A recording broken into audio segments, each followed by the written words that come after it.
Hey, y'all, I'm author CJ Peterson. My co-host over here is author Michael Scott Clifton. Welcome to Book World: The Great Escape. Today, we're going to be talking about the importance and impact of knowing your target audience. Before we get there, Mike, how are things in your author world? Swimmingly. Swimmingly, yes. I like that term. Combines a gerund with an adverb. Swimmingly. So anyway, I am 2 or 3 chapters shy of finishing my 10th book, The New Year's Man. I think I found a book. Yep. I think I found a cover artist that I'm going to use. And I've already got the formatting date set, which will be the end of August. Nice. So it's, we talked about this a little bit, a couple of, last week too. Whenever you're an author and you finish a book, there's just not a feeling, especially if it's one you've worked on for a while. It's hard to describe the feeling, of accomplishment and what you've done. You might not sell a single book, but it's still something that you did yourself. And so I always take a deep breath and just really, sometimes, I don't know about you, CJ, but sometimes it's just like, how did I do this? Am I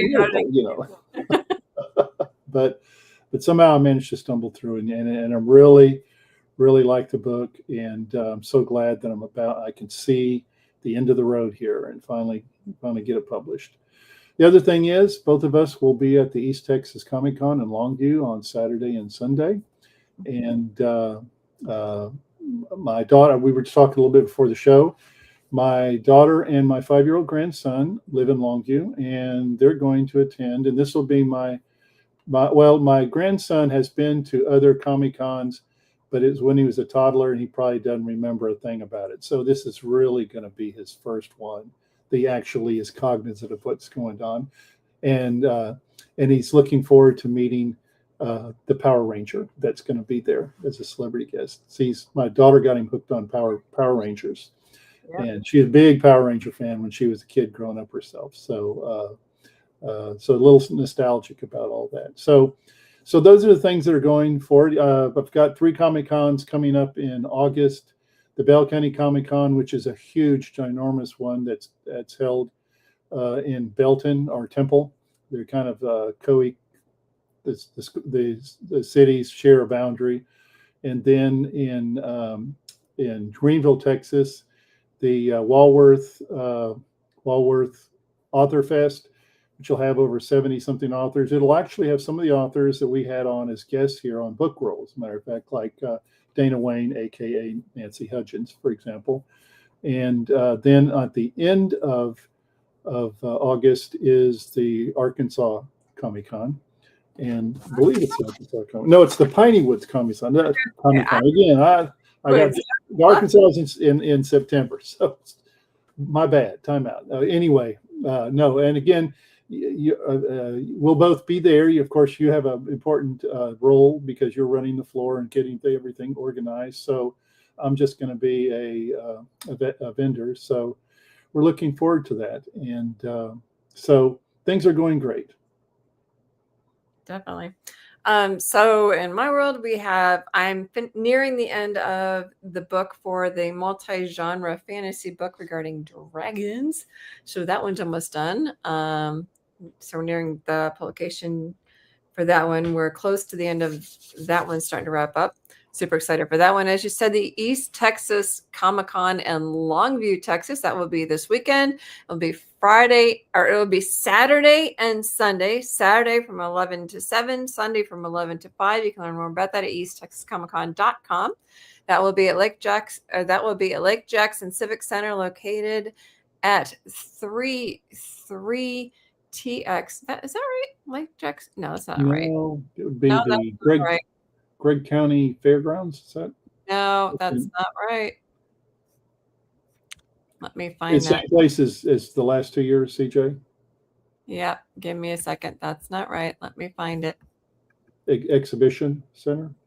No, let me find it. It is at the Longview Exhibit Center at 1123 JC Drive, Longview, Texas, 75604. That, and that was JC Drive at 75604. So that will be the Longview Exhibit Center at 1123 JC Drive, Longview, Texas, 75604. Free parking. Tickets will be for the weekend. They will be for adults, $25, for teens, $15. Kids 12 and under are free. The guests for this weekend will be, as we already mentioned, the Yellow Power Ranger, Karen Ashley, Brutus the Barber Beefcake, 80s wrestler, Michael Sorich, voice actor, Vic Magnolia, John Duggan, and Alan Danziger for the original Texas Chainsaw Massacre. So we have lots of cool guests coming this weekend. We have tons of variety of vendors and artists will be there. There will also be gaming. There'll be tournaments and free play for the weekend. So tons of fun. Make sure to come on down there. I'll be running the floor. So if you see the streak with red hair flying through the convention center, that's me. I will be there. Make sure to stop me to say hi. I will be there, but I will also have fun. I enjoy doing that, and I have tons of fun doing so. I will have that. That will be this weekend on the 18th and 19th down in Longview. And then, as you already said, the 29th and 30th of August down in Lufkin is the Piney Woods Comic-Con. And you find that at pineywoodskomiccon.com. We've already started announcing a couple of guests down there for that one. And then in September, make sure I get the correct dates, 19th and 20th is Victoria Fan Fest. We've actually started, I think it might have been announced on that one. Mark your calendars for that one. Victoria Fan Fest. Mark your calendars for that one as well. So we have Comic-Cons coming up left, right, and center. Mark your calendars for those. And like I said, the book that I have coming out is an anthology where each of the authors have written a chapter or two throughout the book, and it's a fantasy one about dragons. So, down to the nitty-gritty. We're here to talk about the importance of knowing your target audience. I'm going to start with a statement that I wrote.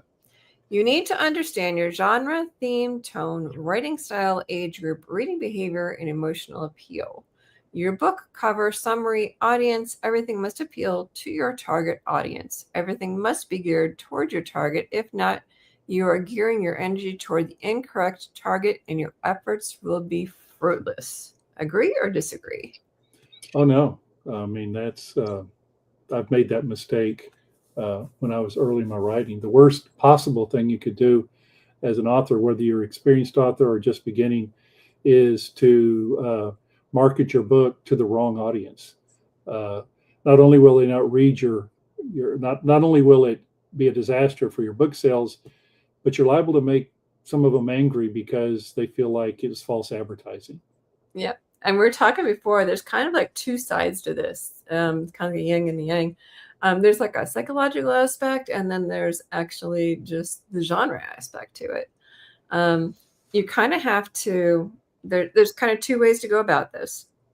One of them would be kind of like to analyze your protagonist's age, kind of look at the protagonist and go, okay, I'll look at my protagonist's age, kind of go at there and kind of look at it and kind of go, okay, my protagonist's age is this. So kind of look at some books that might have protagonists about that same age and go, okay, it's about this age. So kind of go in there and see, okay, it's about this age. So that might be about the age that I'm kind of targeting. And then you can kind of narrow down there. But there are certain age brackets that you can kind of look at. So if you actually look at the age brackets, there's children's, which is 0 to 12. But you can actually narrow down children's even further. They're divided into like picture books, which is 0 to 8, which is early readers. There's middle grade, which is 8 to 12. And those themes are mostly, external with child age protagonists. There's young adult, which is 12 to 18, and those focus on like teenage protagonists, coming of age themes. They usually have, those intense emotions that you kind of get a little bit sticky. You have young adults, age 12 to 18. Those focus on teenage protagonists, coming of age themes, and the really intense first emotions.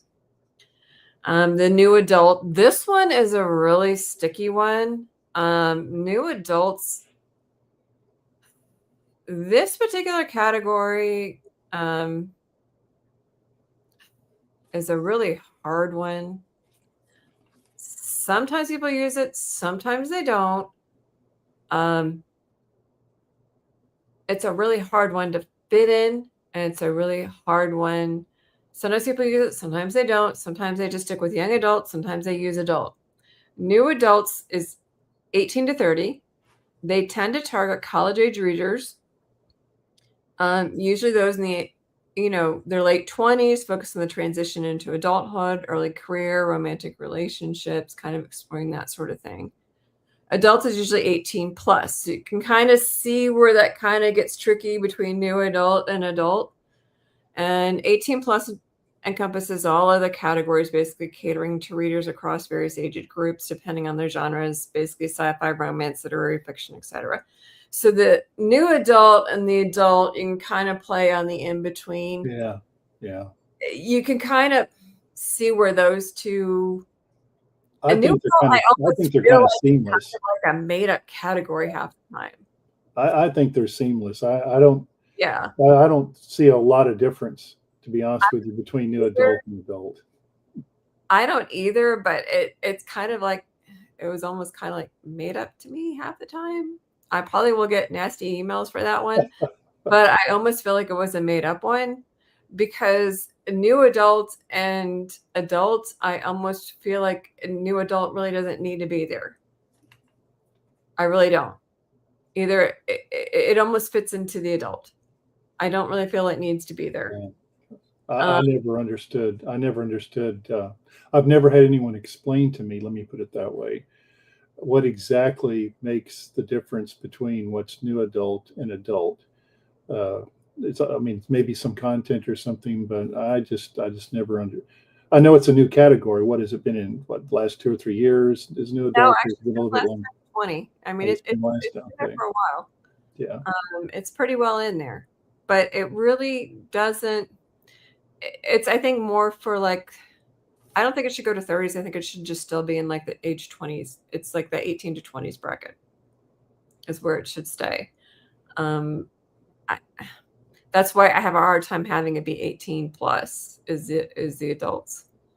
Do you think sometimes, CJ? Now, I understand with children's literature, okay, and teens, but sometimes I wonder if the categories are limiting are limiting readership, because like the new adult as opposed to adult. Yeah.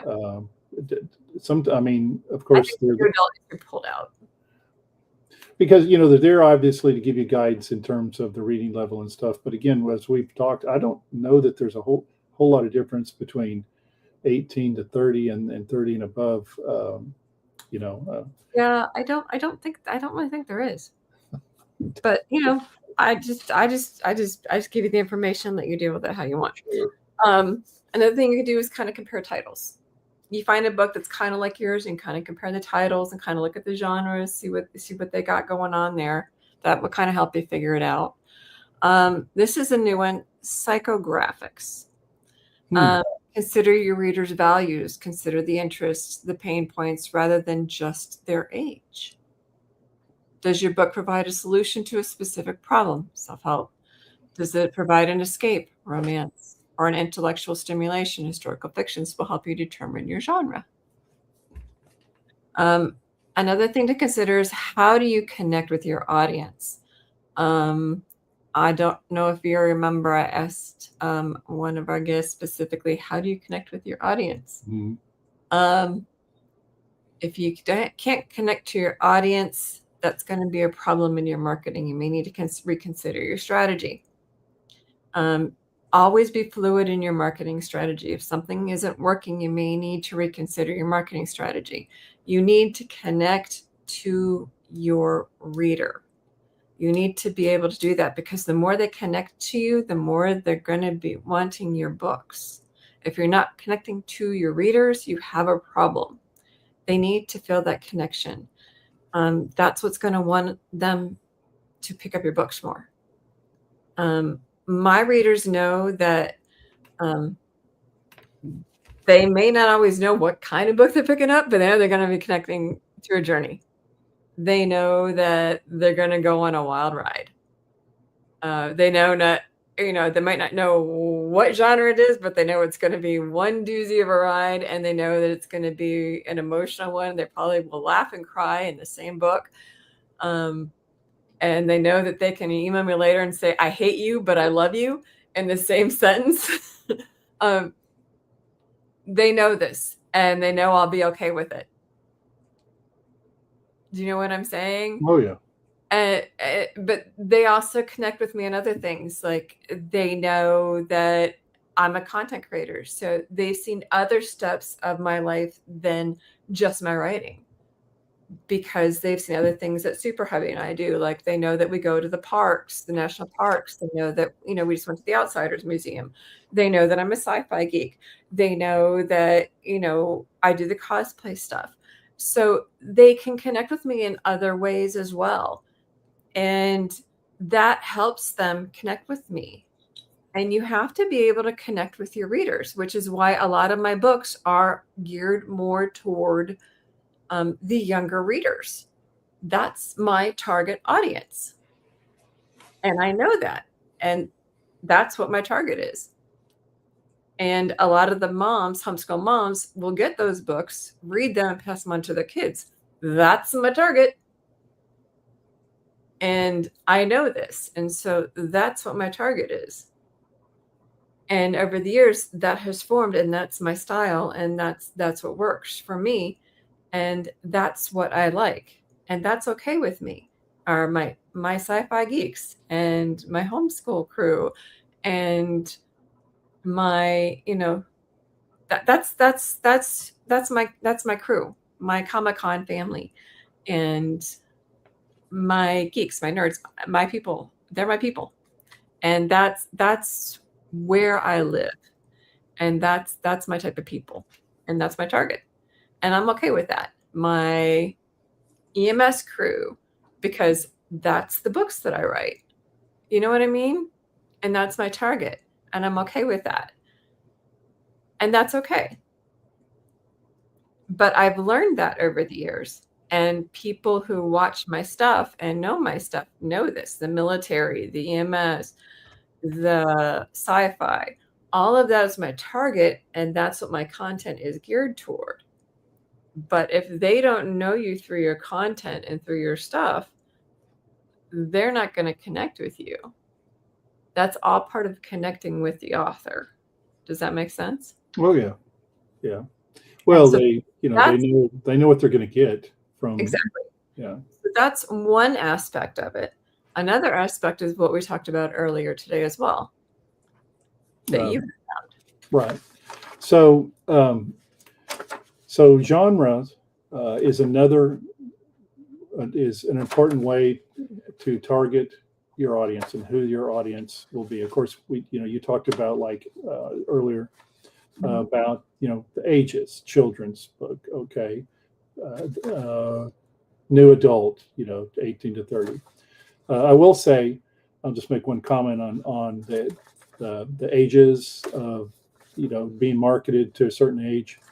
Many times at book events I've been at, I'm asked that question. Okay, what are they age appropriate? Because they may have a teenager, they may have an elementary student, they may have one that's in middle school. And so rather than trying to go through the specific age, like this is for age up to age 12, this is from 13 to 20, what I do is I tell them I use movie ratings. Mm-hmm. Okay, this is G rated, this is PG. These books are PG-13. These books are R-rated. And 99% of the time, that gives them the information that they needed. I've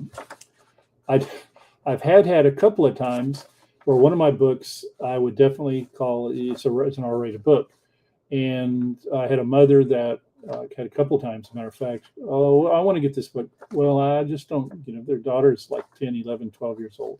I just don't think that's appropriate. Well, no, she's at a high reading level. That's not the point. It's the content. Yeah. And so a couple of times I've had to refuse to sell one of my books because I thought the readers were too young. Anyway, that's off in the rabbit trail somewhere. Anyway, genre is a very important marketing tool to target your audience and sell books. I did a little bit of research. Of course, we've known this because we've been doing this for a while, but you have major fiction categories, which include romance, which I think the subgenre of that now is romantasy, fantasy, science fiction, mystery thrillers, historical fiction, young adult, children's literature, horror, literary fiction.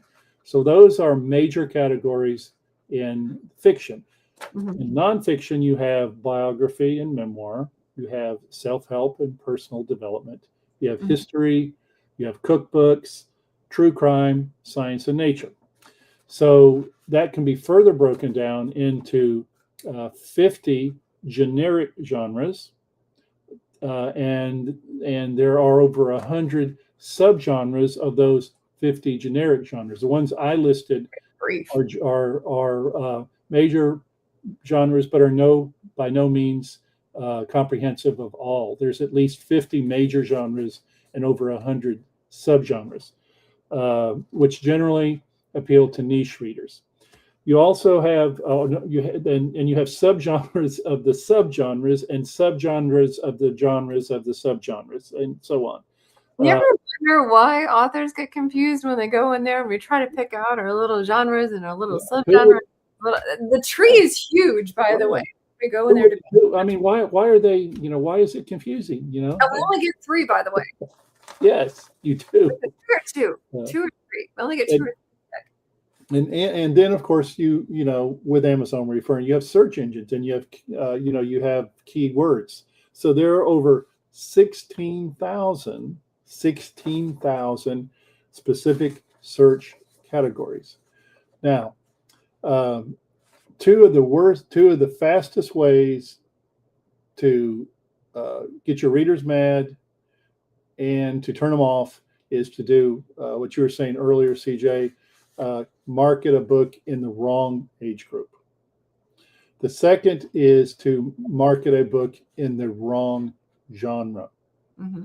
Like I said, when I first started out, I thought, hey, I'm going to appeal to the widest audience possible. So I'll just start throwing genres out there. Okay. And one of the worst mistakes I've ever made in my life, because you get, not only do you turn off the readers, you make them mad and they'll never buy another book from you. You could be a Pulitzer Prize winner. It won't matter. Okay. Because you made them mad because you said this was a fantasy book, and it's not a fantasy book. It's historical fiction, or something along that line. So, and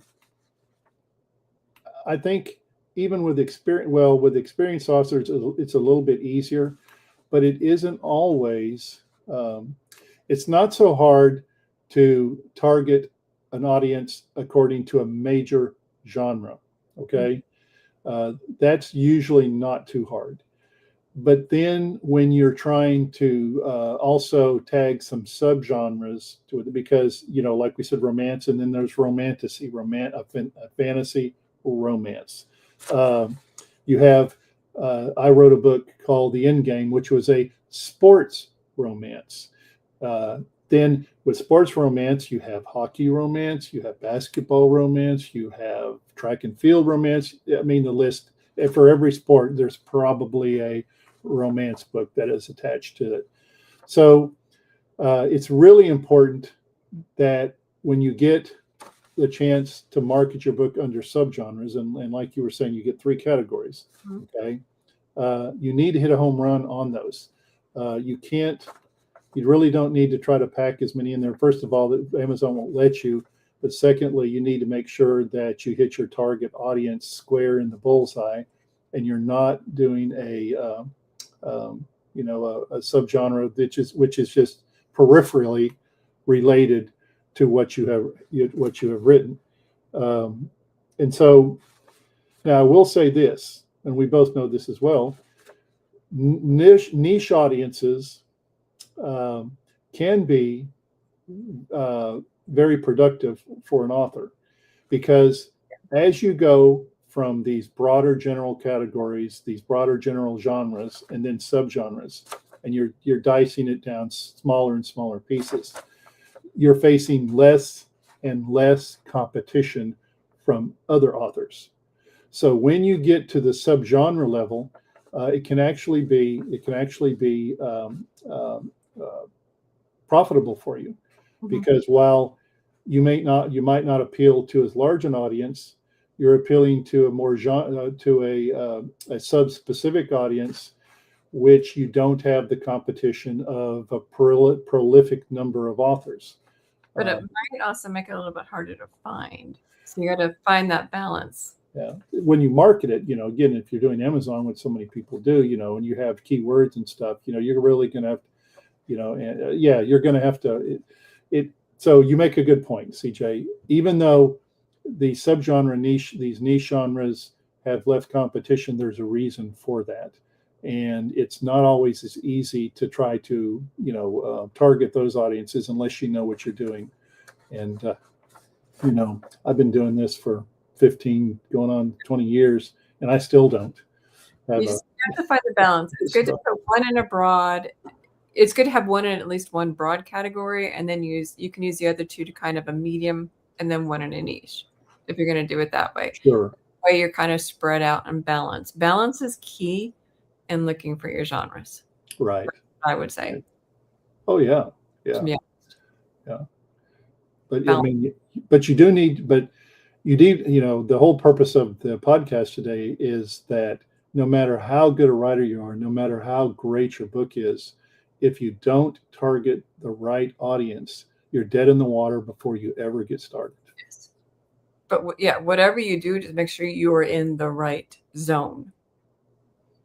Otherwise, you're just toast from the get-go. So just make sure you're in the right zone, whatever you're doing.